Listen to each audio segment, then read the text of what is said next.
ಎಂದು ಕೇಳಿದೆ. ಕುತ್ತಿಗೆ ಗಟ್ಟಿಯಾಗುವುದಿಲ್ಲ, ಕುತ್ತಿಗೆ ಗಟ್ಟಿಯಾಗಬೇಕು ಹೇಳುವುದಕ್ಕೋಸ್ಕರ ಮಗುವಿಗೆ ಇಡುವುದು. ಕುತ್ತಿಗೆ ಗಟ್ಟಿಯಾಗಬೇಕು ಯಾಕೆ? ಸರ್ವೈಕಲ್, ಅದರ ಮೂಮೆಂಟ್, ಲಂಬರ್ ಮೂಮೆಂಟ್ ಎರಡು ಈಕ್ವಲ್.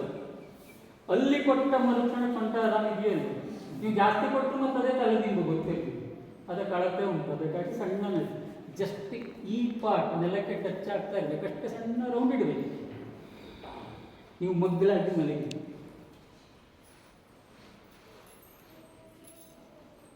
ಇಡೀ ಅದ್ರ ಮೇಲೆ ಚಿಂತೆ ಮಾಡ್ಬೇಡಿ, ಆರಾಮಾಗಿ ಈಗಲೂ ಆರಾಮಿದೆ. ಇದು ಅನಂತ ಶಯನ. ಯಾಕೆ ರೋಲ್ ಇಡಬೇಕು? ಈಗ ಗೊತ್ತಾಗ ಕುತ್ತಿಗೆ ನಾವು ಹೋಗಬೇಕು ಆದರೆ ಇದನ್ನೇ ಇಡಬೇಕು, ಸೊಂಟನೂ ಹೋಗಬೇಕು ಇದನ್ನೇ ಇಡಬೇಕು. ಇದೆಲ್ಲ ನೀವು ಮಾಡಿಕೊಳ್ಳಬಹುದಾದದ್ದನ್ನೇ ಹೇಳ್ತಾ ಇದ್ದೇನೆ. ಮರೆತರೆ ನಿಮ್ಮ ಯೋಚನೆ ಹೇಳಬೇಕು.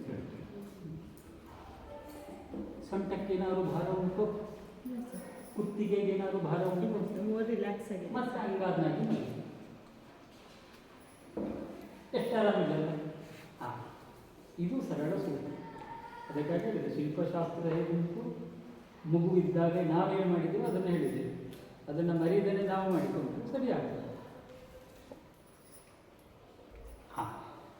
ಎಷ್ಟು ಸುಲಭ ಇದೆ, ಎಷ್ಟು ಫ್ಲೆಕ್ಸಿಬಲ್. ಸೊಂಟ ನೋವನ್ನು ಉಂಟ, ಭಗವಂತ ಯೋಗ ಕೊಟ್ಟಿಲ್ಲ, ಸೊಂಟ ನೋವು ಇಲ್ಲ. ಹೌದಾ? ಅದಕ್ಕಾಗಿ ಏನು ಕೇಳಿದೆ, ಕೈ ಪಕ್ಕಕ್ಕೆ ಇದೆ ಆರಾಮ. ಅನೇಕ ಬಾರಿ ಎಷ್ಟು ಚಂದ ಮಾಡಿ ನೀವೆಲ್ಲ ನೆನಪು ಮಾಡ್ಕೊಳ್ಬೇಕು. ಪುರುಷರಿಗೆ ಒಂದು ಕೆಲಸಕ್ಕೆ ಹೋಗ್ತಾರೆ, ಅವರಿಗೆ ಮಾಡಿಸಿದ್ರೆ ನೆನಪು. ಅದಕ್ಕಾಗಿ ಮಹಿಳೆಯರು ಹೆಚ್ಚಿಗೋದ್ರಿಂದ ಶಕ್ತಿ ಯೋಜನೆ. ಅದಕ್ಕಾಗಿ ನಾವು ಅವರ ಶಕ್ತಿಯನ್ನು ನೋಡ್ತಾ ಇದ್ದೇವೆ. ಎಲ್ಲಿ ನೋಡ್ತೇವೆ ಅಲ್ಲಿ ಅವ್ರೇನೋ ಹೇಳ್ತಾ ಇದ್ದಾರೆ, ಕೇಳ್ಬಿಡಿ, ನನಗೆ ಕೇಳ್ತಾ ಇದ್ದಾರೆ. ಎಂತ ಆಗ್ತಾವು? ಹೌದು, ಹೆಸರೆಂತ? ಹೌದು, 3 ದಿವಸಕ್ಕೆ 108 ಮಾಡಲೇಬೇಕು.